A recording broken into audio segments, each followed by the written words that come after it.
Hello friends, welcome back. सीरत और अनिका के लव स्टोरी में आप लोगों का स्वागत है। पिछले एपिसोड में आप लोगों ने सुना था कि अनिका और उसके अब्बू सीरत को हॉस्पिटल लेके आते हैं। वहाँ डॉक्टर जो है सीरत का चेकअप करता है और बताता है कि ये सर्जरी अगर आप लोग चाहो तो डॉक्टर अवेलेबल हैं, आज कर सकते हैं। वो बहुत दूर से आए हैं, फिर वो चले जाएंगे तो उनका अपॉइंटमेंट मिलना मुश्किल हो जाएगा, तो जैसा आप लोगों को ठीक लगे।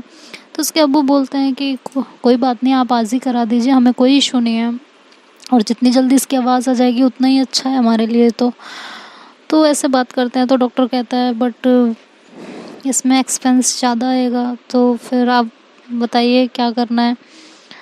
तो उसके अब्बू कहते हैं कि कोई इशू नहीं है। तो निका बोलती है एक्सपेंस की टेंशन अंकल आप मत लीजिए, जितना खर्चा आएगा हम सब पे करेंगे, लेकिन आप बस सर्जरी स्टार्ट कर दीजिए और इसकी आवाज़ आ जानी चाहिए बस। तो डॉक्टर बोलते हैं कि बिल्कुल आ जाएगी बेटा, टेंशन लेने की कोई ज़रूरत नहीं है। तो ऐसा बोलते हैं और कहते हैं कि कुछ पेपर्स उनके हाथ में देते हैं और कहते हैं कि ये पेपर साइन कर दीजिए और जो भी फॉर्मेलिटीज़ है वो आप कंप्लीट कर दीजिए, मैं तब तक डॉक्टर से बात करके ओटी तैयार करा लेता हूँ। तो उसके अब्बू कहते हैं जी जैसा आप कहें। तो उसके अब्बू फिर जो है बाहर चले जाते हैं सारी फॉर्मेलिटीज़ पूरी करने, और सीरत वहीं बैठी होती है अनिका के पास। तो अनिका जब सीरत की तरफ देखती है तो देखती है कि सीरत बहुत घबराई हुई होती है, उसके हाथ काँप रहे होते हैं बिल्कुल, और वो अनिका की तरफ देखती है और उसे इशारों में मना करती है कि मत कराओ, रहने दो सर्जरी। तो अनिका उसका हाथ पकड़ती है और कहती है बेबी क्यों डर रही हो तुम? हाँ, इसमें इतना डरने वाली क्या बात है बेबी? कुछ नहीं होगा, डॉक्टर ने कहा ना सब सही हो जाएगा, इसमें टेंशन लेने की कोई भी ज़रूरत नहीं है। तो तुम क्यों इतनी टेंशन ले रही हो? सब कुछ ठीक हो जाएगा, सब कुछ भी गड़बड़ नहीं होगा, हम सब हैं ना यहाँ पे, कुछ भी गड़बड़ नहीं होगा, भगवान पे भरोसा रखो, सब ठीक होगा, सब इतना डरने की कोई ज़रूरत नहीं है। तो अनिका के हाथ फिर भी काँप रहे होते हैं, तो सॉरी सीरत के हाथ बहुत काँप रहे होते हैं। तो सीरत उससे अनिका उसको हक कर लेती है बिल्कुल ज़ोर से, कहती है कुछ नहीं होगा, क्यों डर रही हो इतना, हम सब हैं तुम्हारे साथ। तुम्हें क्या लग रहा है, मतलब कुछ गलत होगा अंदर जाके? मुझ पे भरोसा है तुम्हें, मेरे प्यार पे भरोसा है, मुझ पे यकीन करो, कुछ भी गलत नहीं होगा, सब कुछ ठीक होगा, सब कुछ। मेरा दिल कह रहा है ना कि इस बार कुछ भी गलत नहीं होने वाला, इस बार सब कुछ ठीक होगा, सब कुछ। बस तुम बिल्कुल पॉजिटिव रहो, स्ट्रांग बन के रहो, ठीक है? तो वो बहुत ज़्यादा सीरत को समझाती है। सीरत फिर भी डर रही होती है। तभी वहाँ नर्स जो है ड्रेस लेके आती है, वो कहती है कि आप ये ड्रेस चेंज कर लीजिए। तो सीरत वो ड्रेस नहीं पकड़ रही होती, तो अनिका उसके हाथ से ड्रेस लेती है, नर्स के हाथ से, और कहती है कि मैं चेंज करवा के लाती हूँ अभी। तो नर्स कहती है इनको क्या हुआ है? तो कहते हैं कुछ नहीं, बस थोड़ी सी डरी हुई है, अभी सब ठीक हो जाएगा। तो नर्स फिर जो है सीरत के कंधे पे हाथ रखती है और कहती है कुछ नहीं होगा, सब ठीक होगा। जैसे ही उसके कंधे पे हाथ रखती है अनिका की, तो मतलब उसको इतना गुस्सा आता है कि इसने क्यों किया, मैं नहीं कर सकती थी। तो ऐसे गुस्से में देखती है, तो सीरत उसकी तरफ देखती है, तो सीरत थोड़ा सा साइड हो जाती है। वो खुद ही उसका हाथ हटवा देती है। तो अनिका जब ये देखती है तो उसका मूड तो ख़राब हो ही चुका होता है, लेकिन वो सीरत की तरफ देख के फिर जो है अपने आप को नॉर्मल करती है, और नर्स वहाँ से चली जाती है। तो जैसे ही वो जाती है अनिका जो है डोर लॉक करती है, एक कैबिन होता है चेंज करने का, वो उसमें उसे लेके जाती है और डोर लॉक करती है और कहती है इसकी हिम्मत कैसे हुई तुम्हारे मतलब शोल्डर पे हाथ रखने की? हाँ, ये लगती क्या तुम्हारी? तो सीरत मुस्कुरा रही होती है। तो अनिका बोलती है हाँ, तुम्हें तो बड़ा मज़ा आता है ना मुझे ऐसे, मैं क्यों करती हो यार? तो सीरत ऐसे इशारे में कहती है मैंने क्या किया है, उसने किया जो किया, मैं तो हट गई थी ना। तो अनिका उसको हक करती है, कहती है हाँ बेबी तुम हट गई थी, तुम लेकिन मैं क्या करूँ, तुम्हें लेके मैं इतनी ज़्यादा पॉजेसिव हूँ ना, तुम्हें कोई देखता भी है ना तो मेरे आग लग जाती है, उसने तो तुम्हें टच कर दिया सोचो। तो सीरत हंसने लगती है। तो अनिका उसे हक करती है, फिर पीछे होती है और कहती है अच्छा ज़्यादा हंसने की ज़रूरत नहीं है, ठीक है? अब कि उसने हाथ लगाया ना, तुम देखना फिर मैं क्या करूँगी। तो वहाँ एक नोट मतलब नोट रखा रहता है, तो वो सीरत जैसे उठाने लगती है उसे। तो अनिका कहती है अब तुम इसका क्या करोगी, छोड़ो इसको और ड्रेस चेंज करो, ओटी में जाना है ना, सर्जरी का टाइम हो रहा है। तो अनिका उसको छोड़ सीरत उसको छोड़ देती है और अनिका को हक कर लेती है ज़ोर से। तो अनिका को एहसास होता है कि ये अभी भी बहुत ज़्यादा डरी हुई है। तो वो सीरत को कहती है baby I am here for you ना, कुछ भी गलत नहीं होने वाला, सब ठीक होगा, मुझ पे भरोसा करो। चलो डॉक्टर पे भरोसा नहीं है ना तुम्हें, मुझ पे करो, मुझ पे, ठीक है। तो सीरत हंसने लगती है। फिर जो अनिका उसके कान में कहती है, बहुत करीब उसके जाती है और उसका जो टॉप होता है वो उसे करीब जाके बिल्कुल रिमूव कर रही होती है उसके लिप पे किस करते हुए।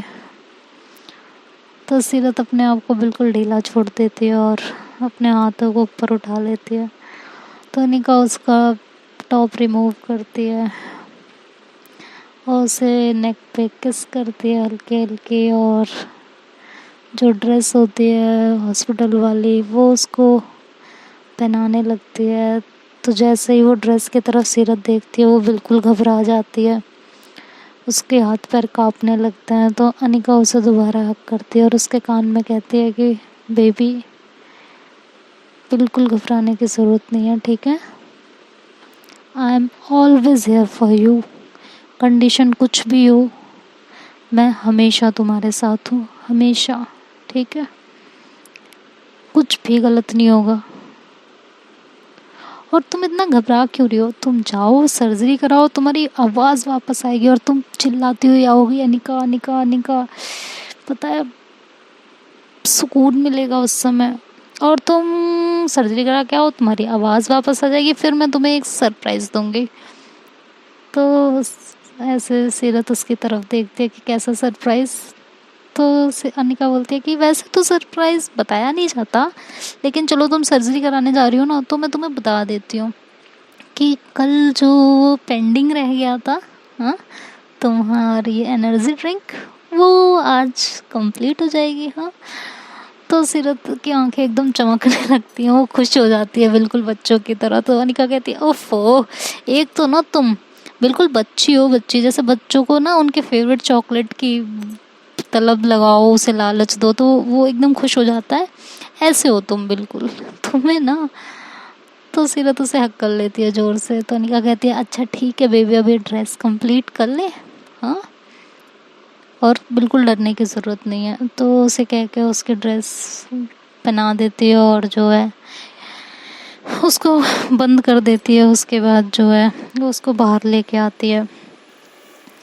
तभी उसके अब्बू भी वहाँ आ जाते हैं और सीरत की तरफ देखते हैं और उसके सर पे हाथ रखते हैं और कहते हैं सीरत बेटा सब कुछ ठीक होगा, कुछ भी गलत नहीं होगा, सब कुछ ठीक होगा, ठीक है, टेंशन लेने की तुम्हें बिल्कुल भी ज़रूरत नहीं है। तो वैसा बोलते हैं। तो सीरत उन्हें हक कर लेती है और फिर जो है ये लोग ओटी की तरफ चले जाते हैं। तो जैसे ही ओटी के पास पहुंचती है तो सीरत अनिका का हाथ पकड़ लेती है। तो अनिका बोलती है डरने की ज़रूरत नहीं है, ठीक है, और तुम्हें मैंने कुछ बोला है ना, जल्दी से होके आओ फिर, हाँ, बल्ले बल्ले। तो सीरत हंसती है। तो जैसे ही वो ओटी के अंदर जाने लगती है अनिका उसे ज़ोर से हक कर लेती है, कहती है सब ठीक होगा, अब्बू और मैं दोनों यहाँ खड़े हैं, ठीक है, अपने दिमाग से बिल्कुल मत निकलने देना और बिल्कुल पॉजिटिव रहना, विल पावर तुम्हारी बिल्कुल स्ट्रांग होनी चाहिए, सब ठीक होगा, ओके, हम दोनों तुम्हारा इंतज़ार कर रहे हैं यहाँ पे। ऐसा बोलती है और फिर सीरत अंदर चली जाती है। डॉक्टर उसे एनेस्थीसिया देता है और बेहोश हो जाती है वो। फिर उसकी सर्जरी होती है, काफ़ी घंटों उसकी सर्जरी चलती है। उसके बाद डॉक्टर बाहर आता है। तो अनिका और उसके अब्बू पूछते हैं डॉक्टर क्या हुआ, सब ठीक हुआ कि नहीं, क्या हुआ है, कुछ बताइए आप।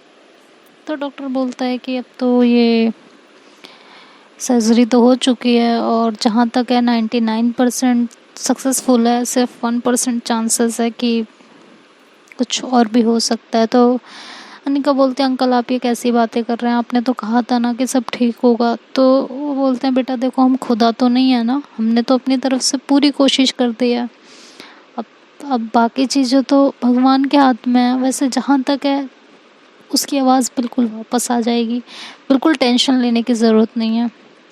बस 1% चांसेस ऐसे हैं कि मे बी शायद ना आए। तो अनिका बहुत ज़्यादा घबरा जाती है और वो कहती है पता कब तक चलेगा। तो डॉक्टर कहते हैं जब उसे होश आएगा। तो जो है अनिका बहुत घबराई हुई होती है। तभी उसके फ़ोन पे जो है सीरत की अम्मी का फ़ोन आता है और वो कहती हैं कि पूछती हैं उससे कि क्या हुआ सर्जरी का। तो वो बताती हैं कि बस ऐसी ऐसी बात है, डॉक्टर ने ये बोला है अभी, और आप घर पे अकेले तो नहीं है ना, और आंटी आप बिल्कुल टेंशन मत लीजिएगा, सब कुछ ठीक होगा, बिल्कुल भी टेंशन मत लीजिएगा, बिल्कुल सब। मुझे पता नहीं क्यों पॉजिटिव वाइब्स आ रही हैं कि इस बार सब कुछ ठीक होगा। तो आप अकेले तो नहीं है ना। तो जो है वो बोलती हैं कि नहीं मैं अकेली नहीं हूँ, सब लोग यहीं पे हैं। और घर वाले भी काफ़ी परेशान होते हैं, सब प्रेयर कर रहे होते हैं कि इस बार सीरत की आवाज़ वापस आ जाए, कुछ भी गलत ना हो उसके साथ, सब कुछ ठीक हो जाए बस। सब लोग उसके ऐसे जो है प्रेयर कर रहे होते हैं। तो जो है अनिका पूछती है आंटी आर यू श्योर ना, आप अकेले नहीं हो। तो उसकी अम्मी बोलती है नहीं बेटा सब लोग हैं घर पे, सब लोग, उसकी मामी मामा सब लोग आए हुए हैं, रेहाना वगैरह सब लोग हैं।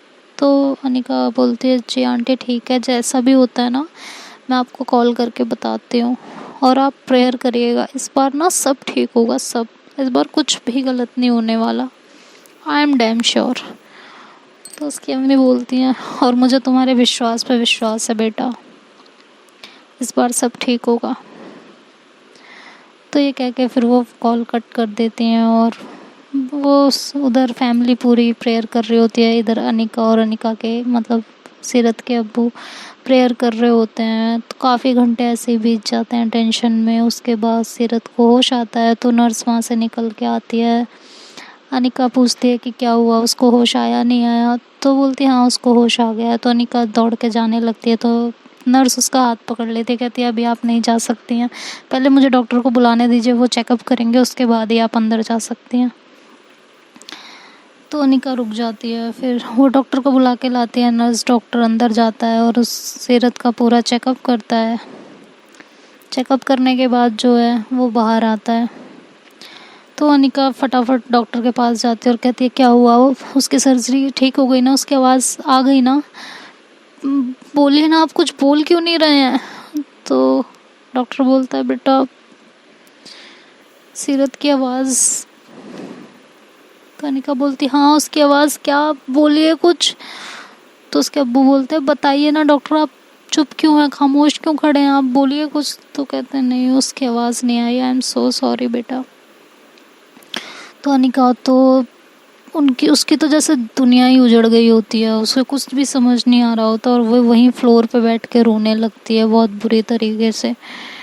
और डॉक्टर ये कह के वहाँ से जाने लगते हैं। तो वो उसके सीरत के अब्बू की तरफ देखते हैं और कहते हैं कि आपसे मुझे बात करनी है कुछ, आप आइए। तो उसके अब्बू कहते हैं बस मैं अभी आया।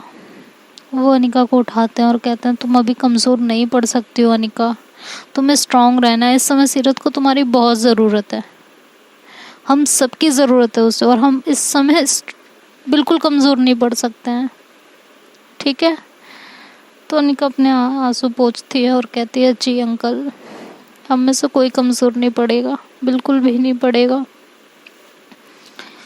तो वह ऐसा बोलती है और डॉक्टर के पास जाती है, कहती है क्या मैं सीरत से मिल सकते हैं। तो डॉक्टर बोलते हैं हाँ आप मिल सकते हो।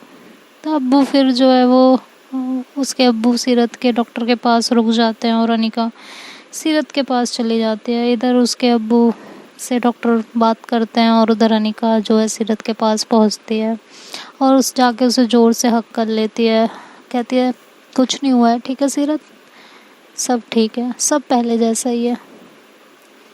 तो सीरत ऐसे उसे देखती है और चुप रहती है।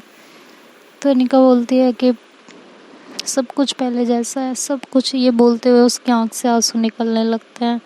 तो सीरत उसे ज़ोर से हक कर लेती है, बहुत टाइटली हक कर लेती है और अनिका बहुत परेशान होती है।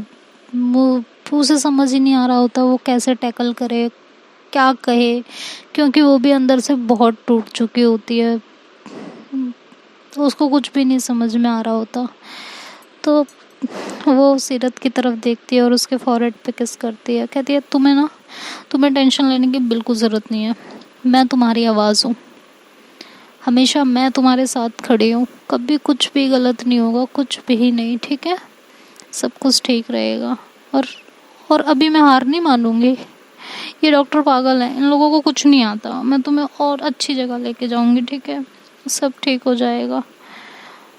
तो सीरत उसे हक कर लेती है, लेकिन अनिका से कंट्रोल नहीं हो रहा होता, वो रोने लगती है। सीरत उसे और ज़ोर से बिल्कुल हक करके बैठ जाती है। थोड़ी देर बाद अनिका वहाँ से उठने लगती है, तो सीरत उसका हाथ पकड़ती है और पूछती है इशारों में, कहाँ जा रही हो? तो अनिका बोलती है, मैं वॉशरूम होके आती हूँ, तुम 2 मिनट बैठो। ये बोल के अनिका वॉशरूम में चली जाती है और वो बहुत रोती है, बहुत, और भगवान से शिकायत करती है। कहती है, आपको इसके साथ ही ऐसा करना था, आप सारी तकलीफ मुझे दे देते ना। इस बार मुझे कितनी उम्मीद थी और मेरी उम्मीदों पे आपने पानी फेर दिया। आप ऐसा कैसे कर सकते हो? आप आप आपसे मेरी खुशियाँ क्यों नहीं देखी जाती? पहले आपने उसकी आवाज़ छीन ली, उसके बाद होप दे दी कि सब ठीक हो जाएगा, और फिर से मेरी होप तोड़ दी। आप ऐसा कैसे कर सकते हो? ये बोल के वो बहुत रो रही होती है। और फिर वो कहती है, पता नहीं क्यों पर मुझे यकीन नहीं हो रहा कि इस बार भी उसकी आवाज़ नहीं आई। ऐसा कैसे हो सकता है? इस बार मैं इतनी पॉजिटिव थी, ये कैसे हो सकता है? तो ऐसे कह के बहुत रो रही होती है। तभी सीरत वॉशरूम में पहुंचती है और अनिका को इस कंडीशन में देखती है, तो वो फटाफट उसको हक कर लेती है जोर से और उसको सपोर्ट दे के बाहर लाती है। तो अनिका जब सीरत की तरफ देखती है तो वो अपने आंखों से आंसू पोंछ लेती है और कहती है, कुछ नहीं हुआ है, ठीक है, मैं बिल्कुल नहीं रो रही हूँ और मैं तुम्हारे साथ हूँ हमेशा, कुछ भी नहीं हुआ है। ये सारी चीज़ें ना नॉर्मल है। देखो, हम ना अच्छे अच्छे डॉक्टर को दिखाएंगे, इससे भी अच्छे डॉक्टर को दिखाएंगे, ठीक है, सब ठीक हो जाएगा। तभी वहाँ उसके अब्बू आते हैं और कहते हैं कि सीरत बेटा, निका ठीक कह रही है, अभी ना कुछ भी नहीं बिगड़ा है, सब एज इट इज़ है, सब कुछ ठीक हो गया, सब कुछ ठीक हो जाएगा। तो अनिका ऐसे जब वो बोलते हैं कि सब कुछ ठीक हो गया, तो अनिका एक बार उसके अब्बू की तरफ देखती है और कहती है, ठीक हो गया है मतलब? तो उसके अब्बू कहते हैं, मतलब कि यही कि सब ठीक हो जाएगा, अभी घबराने वाली कोई बात नहीं, अभी हम होप नहीं तोड़ सकते ना।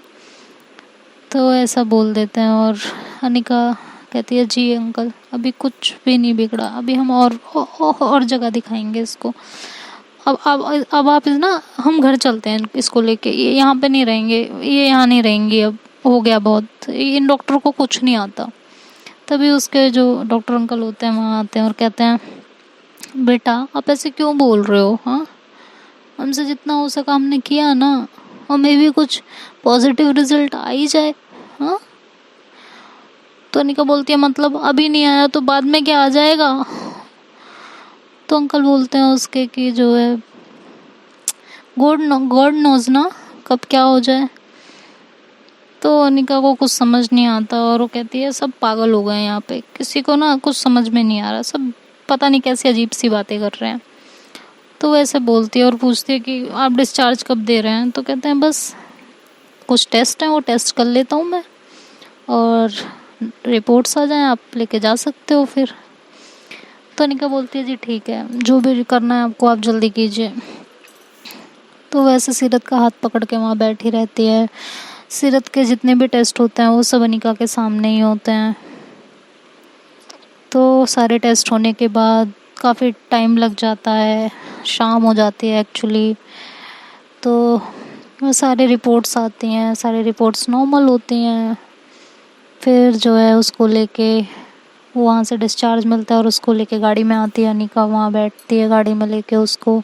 और अनिका बहुत परेशान हो रही होती है, उसे हक करके बैठी, उसके शोल्डर पे मतलब सर रख के बैठी होती है अनिका। तो जैसे ये लोग जा रहे होते हैं गाड़ी से अपने घर की तरफ, तो रेड लाइट पे गाड़ी रुकती है, तो वहाँ एक बेगर आ जाता है, भिखारी आता है और वो उनसे पैसे मांगने लगता है। तो सीरत अपने पॉकेट से पैसे निकालती है और देने लगती है। तो अनिका उसका हाथ पकड़ लेती है, कहती है, रहने दो, जाने दो, ऐसे नहीं देने चाहिए, लोग गलत यूज़ करते हैं।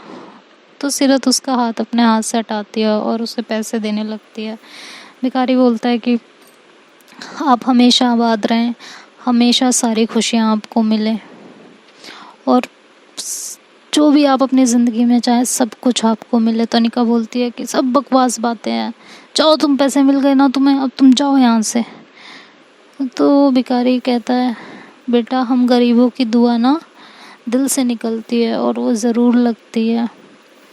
तब सीरत बोलती है, शुक्रिया, वाकई आपकी जो दुआ है ना वो ज़रूर लगेगी, और लग चुकी है। तो जब अनिका सीरत को बोलते हुए देखती है तो भाई उसकी तो खुशी का ठिकाना ही नहीं होता। वो शॉक्ड भी होती है, खुश भी होती है। वो अनिका को ऐसे मतलब सीरत को ऐसे पागलों की तरह देख रही होती है। तो भिखारी तो वहाँ से चला जाता है, वो विंडो लॉक कर लेती है और वो पलट के जो है अनिका की तरफ देखती है। अनिका उसको देखती है, कहती है, तुम्हारी आवाज़ आ गई है, तुम बोल सकती हो, मतलब तुम बोल सकती हो। तो सीरत बोलती है, Anika calm down calm down. वो कहती है, सीरत तुमने अनिका बोला, तुम एक बार और बोलो ना, प्लीज़ प्लीज़ प्लीज़ प्लीज़ एक बार और बोलो। तो बोलती है, Anika Anika calm down calm down. तो जो है वो जो अनिका सीरत को जोर से हक कर लेती है, कहती है, थैंक गॉड तुम्हारी आवाज़ आ गई यार, यार आई एम सो हैप्पी। तुम्हें पता नहीं है तुम, मुझे कितनी खुशी हो रही है। मैं तभी से सोच रही थी कि मेरी पॉजिटिविटी इतनी नेगेटिव कैसे हो सकती है। तुम बोल सकती हो, प्लीज़ मेरा नाम लो ना एक बार फिर से। हाँ, तो कहती है, अनिका अनिका अनिका अनिका अनिका। तो अनिका बहुत खुश होती है, उसे ज़ोर से हक कर लेती है। और फिर उसे सेकंड थॉट आता है कि अगर ये बोल सकती थी तो ये उतनी देर से क्यों नहीं बोल रही थी। तो वो ऐसे सीरत को देखती है, सीरत समझ जाती है कि इसके दिमाग में क्या आया है। तो वो ऐसे करती है वो अनिका वो ना तो अनिका उसको ऐसे देखती है घूर के, कहती है, हाँ वो ना क्या, ज़रा बताना अब तुम क्या चल रहा था ये अभी तक, तुम अब फटाफट बोलो, पपेट की तरह शुरू हो जाओ। तो सीरत बोलती है, वो मैंने तुम्हारे साथ छोटा सा प्रैंक किया था। जब डॉक्टर आया था ना मेरा चेकअप करने के लिए, जब मैं होश में आई थी, तो मैंने उनसे कहा था कि अभी आप कुछ मत बताइएगा, मैं खुद बताऊंगी। तो बस डॉक्टर तुम्हारी जान पहचान का था तो वो मान गए, और कुछ नहीं। तो कहती उनको तो मैं बाद में देखती हूँ, तुम्हारी हिम्मत कैसे हुई ऐसा घटिया मजाक करने की मेरे साथ, तुम्हें पता है मेरी क्या हालत होगी, तुमने मुझे रोते हुए भी देखा तब भी तुमने कुछ नहीं बोला, तुम्हें ना तुम। तो उसके अब्बू हंसते हैं। तो अनिका उसके अब्बू की तरफ देखती है, कहती आप भी अंकल, आप भी मिले हुए थे, आपको मतलब सब पता था। तो उसके अब्बू बोलते हैं, हाँ जब डॉक्टर ने मुझे बोला था मुझे आपसे कुछ बात करनी है तब उन्होंने मुझे सब बता दिया था, तो मैंने थोड़ा सा अपनी बेटी के प्रैंक में उसका साथ दे दिया, और क्या। तो कहती अच्छा ये आपकी बेटी है, मैं आपकी कुछ नहीं लगती, आपने मेरी हालत नहीं देखी, मेरी हालत क्या हो गई थी, मैं आपके सामने रो रही थी। तो कहते हाँ तो तब मुझे पता नहीं था ना बेटा, अगर बाद में तुम मेरे सामने रोती तो मैं बता देता। तो कहते अंकल आप बहुत गंदे हैं, और सीरत तुम तो मुझसे बात भी मत करना, दूर रहो मेरे से बिल्कुल, ये ना ये कोई मजाक नहीं था, तुम मेरी जान निकल रही थी यार। मैं मेरे दिमाग में पता है कैसे कैसे ख्याल आ रहे थे, मुझे कितना गिल्ट हो रहा था कि मेरी वजह से तुम्हारी आवाज़। तो सीरत उसके होठों पे ऐसे उंगली रखती है, कहती शांत हो जाओ, कुछ नहीं हुआ है तुम्हारी वजह से, ठीक है, और मैं ठीक हूँ बिल्कुल, अब प्रैंक था बेबी छोटा सा और कुछ नहीं, इतना गुस्सा क्यों कर रही हो। तो ये प्रैंक था, ये ना अपना प्रैंक अपने गले में डालो, इसकी दूर रहो तुम मेरे से, बस मुझे बात ही नहीं करनी तुमसे कुछ। तो वो ऐसा कह के और पीछे की साइड हो जाती है और विंडो की तरफ जाके बैठ जाती है, उससे बिल्कुल नहीं बात करती। और जो है सीरत ऐसे उसके करीब आती है, उसको कमर में ऐसे चुपके से हाथ डालने लगती है, तो अनिका उसे ज़ोर से धक्का दे देती है। तो जब उसे धक्का देती है तो उसके जख्मों पे उसका हाथ लग जाता है, तो सीरत के मुंह से एकदम से आवाज़ निकलती है। अनिका उसको जाके हक करती है, कहती सॉरी सॉरी सॉरी सॉरी, मेरा इंटेंशन नहीं था, वो गलती से लग गया था, प्लीज़ आई एम सॉरी। तो सीरत मुस्कुराती है, कहती है उफ तुम्हारे गुस्से में भी मेरी फिक्र है ना, है इतना प्यार कौन करता है। तो ऐसे धीरे से बोलती है जिससे अब्बू ना सुन ले। तो अनिका उसे ऐसे गुस्से से देख के कहती है ना तुम भाड़ में जाओ, मुझे तुम्हारी कोई फिक्र नहीं है, तुमने जो किया है ना घटिया सा प्रैंक, मुझे ना तुम्हारी कोई फिक्र है ही नहीं, मुझे बात ही नहीं करनी तुमसे। तो कहती है तू, और तुम्हें पता है, और अंकल आपको पता है अम्मी का कॉल आया था। हाँ, कहते हैं अम्मी का, कि हाँ मतलब आंटी जी का कॉल आया था, मैंने उन्हें भी बता दिया कि उसकी आवाज़ नहीं आई है, सब घर में कितना परेशान होंगे। तो ऐसे सीरत और उसके अब्बू दोनों सर पे हाथ मारते हैं, कहते ओफो इतनी जल्दी क्या थी तुम्हें घर में बताने की। तो कहती है अच्छा मेरे पास कॉल आया तो मैं क्या बताती, मैं रो रही थी, आंटी समझ गई। तो कहते ओफो यार तुमने तो रायता फैला दिया। तो अनिका बोलती है मैंने रायता फैला दिया, रायता तुम्हारा फैलाया हुआ है, तुम घर चलो तुम्हें घर बताती हूँ। तो और ना तुम मेरे पास भी मत आना। वो ऐसे उसके थोड़ा सा करीब होके बोलती है, और जो मैं तुम्हें सरप्राइज़ देने वाली थी ना भूल जाओ तुम, समझ में आया, तुम्हें 1 महीने तक मुझे मेरे पास भी नहीं आना है, समझ में आया। तो अनिका बोलती है ऐसे कौन करता है यार। सीरत बोलती है ऐसे कौन करता है यार, ये थोड़ी होता है, मतलब किसी प्रैंक की इतनी बड़ी पनिशमेंट थोड़ी होती है। तो अनिका बोलती है नहीं तुम्हारे साथ तो ऐसे ही होना चाहिए, और ये कह के वो अलग जाके बैठ जाती है। फिर ये लोग थोड़ी देर में घर पहुंच जाते हैं। घर में भी सब जब ये सुनते हैं कि उसकी आवाज़ नहीं आई तो सब लोग बहुत ज़्यादा परेशान होते हैं, और आंटी का तो रो रो के बुरा हाल हो चुका होता है। तो वो जो है जब सीरत वहाँ पहुँचती है तो आंटी दौड़ के आके उसको हक करती हैं और उसके फेस पे किस करने लगती हैं, और कहती हैं कि बेटा सब ठीक है, हम तुम्हें ना और अच्छे डॉक्टर को दिखाएंगे और अच्छी जगह दिखाएंगे, ठीक है, सब ठीक हो जाएगा, सब बिल्कुल टेंशन लेने की ज़रूरत नहीं है तुमको। तभी सीरत बोलती है अम्मी आप क्यों इतनी टेंशन ले रही हैं, मैं तो बिल्कुल नहीं ले रही हूँ। हाँ, तो जब सब सीरत को बोलते हुए सुनते हैं तो सब शॉक्ड खड़े होते हैं, मतलब किसी को कुछ समझ में ही नहीं आ रहा होता। तो उसकी अम्मी तो खुशी में एकदम झूम उठती हैं और उसे ज़ोर से फिर से हक करती हैं और उसके पूरे फेस पे किस करने लगती हैं, कहती हैं तुम्हारी आवाज़ आ गई और तुम बोल सकती हो, एक बार फिर बोलो ना। तो कहती है अम्मी, तो उसकी अम्मी बहुत खुश होती हैं। फिर वो अनिका की तरफ देखती हैं, कहती है ये क्या था, ये क्या घटिया सा मजाक था अनिका। हाँ, तो अनिका कहती है मुझे खुद नहीं पता था आंटी, मेरे साथ तो खुद बहुत घटिया मजाक हुआ है। तो कहती है मतलब। तो फिर वो अंदर आते हैं उसको लेके, और जो है अनिका सारी बात बताती है कि कैसे सीरत ने उसके साथ प्रैंक किया। ये तो उसकी अम्मी बहुत गुस्सा होती हैं और पूरी फैमिली बहुत गुस्सा करती है सीरत के ऊपर। और उसकी अम्मी कहती हैं अनिका बेटा तुम्हें से जो पनिशमेंट देनी है ना तुम दो, और खबरदार अगर बीच में कोई भी बोला अनिका मैं तुम्हें छूट देती हूँ, इसको जो पनिशमेंट देनी है तुम दे सकती हो, ठीक है। तो सीरत बोलती है अम्मी आप ये क्या कह रही हो, वो पागल लड़की वो कैसी पनिशमेंट दे देगी, आपको पता भी नहीं है, ऐसे थोड़ी होता है, और आप इसकी साइड क्यों ले रही हो, मैंने तो छोटा सा प्रैंक किया था बस। तो उसकी अम्मी बोलती है अच्छा ये प्रैंक था। तो उसके अब्बू बहुत हंस रहे होते हैं सीरत के अब्बू बहुत हंसते हैं, कहते हैं हाय तुम लोगों की ना हालत देखने वाली है वैसे तो उसकी अम्मी को गुस्सा आता है, कहती ये कौन सा प्रैंक होता है, हाँ ये घटिया सा प्रैंक, तुम्हें अनिका की हालत देख के तरस नहीं आया बिल्कुल भी, उसे कितना, और हम लोग हमारी तो छोड़ दो तुम्हें उसकी भी हालत देख के नहीं तरस आया। हाँ, तो सीरत बोलती है अच्छा आई एम सॉरी ना, मैंने थोड़ा सा मजाक किया था बस। तो सारे घर वाले सीरत को डांटने लगते हैं, सीरत चिल्ला के पड़ती है, कहती ठीक है ना, हो गया ना, मजाक किया था यार, ऐसी कौन सी बहुत बड़ी बात हो गई, मजाक मैं नहीं करूँगी तो कौन करेगा। हाँ, जब मैंने ऐसा मजाक किया उसके बाद आप लोगों ने मेरी आवाज़ सुनी तो आप लोगों को ज़्यादा खुशी हुई ना, डॉक्टर बता देता तो इतनी खुशी नहीं होती ना। तो अनिका बोलती है अच्छा एक तो चोरी ऊपर से सीना चोरी, हाँ एक तो तुम गलती करती हो ऊपर से सबके ऊपर चिल्लाती हो, वाह तुम्हें तो रुको मैं अभी बताती हूँ, तुम यहीं रुको। तो ऐसा कह के वो इधर उधर देखने लगती है। तो सीरत बोलती क्या क्या बताती हूँ, क्या करने क्या वाली हो तुम। हाँ, तो अनिका बोलती अभी बताती हूँ ना, रुको तुम। तो उसके अब्बू हंस रहे होते हैं तो सीरत बोलती आप क्या हंस रहे हो, आपको तो पता था ना मेरी आवाज़ आ गई है, तो आपने क्यों नहीं बताया। तो जब उसकी अम्मी ये सुनती है कि इसके अब्बू को पता था तो वो उसके अब्बू को घूर के देखते हैं, कहती अच्छा तुम भी शामिल थे, रुको तुम्हें। तो दोनों सास बहू पता नहीं क्या ढूंढने लगती हैं।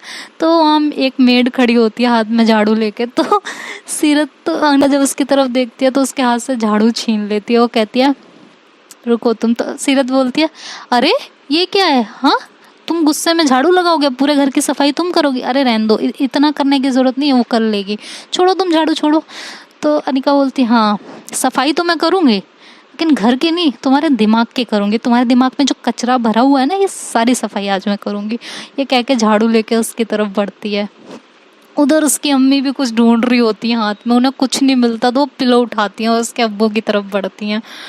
तो उसके अब्बू कहते हैं ये क्या हो रहा है भाई, हाँ एक मेरी बेटी को मार रही है और तुम मुझे मारने आ रही हो, मतलब क्या है ये, क्या है। और पूरी फैमिली ये सीन देख रही होती है। तो सीरत फटाक से जो है अपनी अम्मी के पीछे जाके छुप जाती है, कहती है ये अम्मी से रोको, ये पागल है, ये सच में मार देगी, बहुत बुरी तरह मारेगी, इसको रोक लो प्लीज़ अम्मी। तो उसकी अम्मी उसे ऐसे पीछे की तरफ करती हैं, कहती है मैं क्यों रोक लूँ, मैं क्यों रोक लूँ, ये घटिया सा जो प्रैंक किया है तुमने, भुगतो तो तुम। अनिका छोड़ना मत बिल्कुल भी, मैं तुम्हें परमिशन दे रही हूँ, छोड़ना मत इसे तुम। तो ऐसा बोलती है और अनिका उसकी तरफ झाड़ू लेके बढ़ती है। सीरत इधर उधर पूरे घर में भागती है, सबके पीछे सूखती है, सब हट जाते हैं वहाँ से। उसकी मामी कहती है मेरे पीछे तो आना भी मत तुम, समझ में आया, ये घटिया सा प्रैंक ना सही कर रही है अनिका, करो बेटा जो करना है। और जो है सीरत की अम्मी उसके अब्बू की तरफ पिलो लेके मारती है उन्हें भी जोर से। उसके अब्बू कहते हैं अच्छा अच्छा मुझे माफ़ कर दो, बच्चों का है ना, उसने ऐसे किया, माफ़ कर दो ना प्लीज़। उसके अब्बू ऐसे कान पकड़ के खड़े हो जाते हैं। तो उसकी अम्मी तो शांत हो जाती हैं, लेकिन अनिका का गुस्सा तो 7वें आसमान पे होता है और वो झाड़ू लेके सीरत की तरफ बढ़ती है। सीरत कहती है अरे यार मजाक किया था बेबी, आई एम सॉरी ना, अब नहीं होगा। अनिका प्लीज़ प्लीज़ प्लीज़ यार प्लीज़ अनिका बात को समझो, झाड़ू नहीं यार बहुत तेज़ लगेगी, बहुत तेज़, प्लीज़ प्लीज़। तनिका कहती है तेज़ ही लगेगी और इतनी तेज़ लगेगी ना आज के बाद तुम्हारे ना दिमाग में ये सारे ख्यालात नहीं आएंगे। तो ऐसे कह के वो झाड़ू लेके उसकी तरफ बढ़ रही होती है और सारे घर वाले ये मूवी सीन देख रहे होते हैं, सब एंजॉय कर रहे होते हैं और सीरत की तो हालत बुरी होती है बिल्कुल। तो देखते हैं अनिका उसे सच में मारती है या उसे परेशान करके छोड़ देती है या कोई उसे रोक लेता है, ये तो नेक्स्ट एपिसोड में पता चलेगा। तब तक आप लोग अपना ध्यान रखिएगा, वीडियो पसंद आए तो लाइक शेयर एंड सब्सक्राइब करना मत भूलिएगा। Bye bye, take care.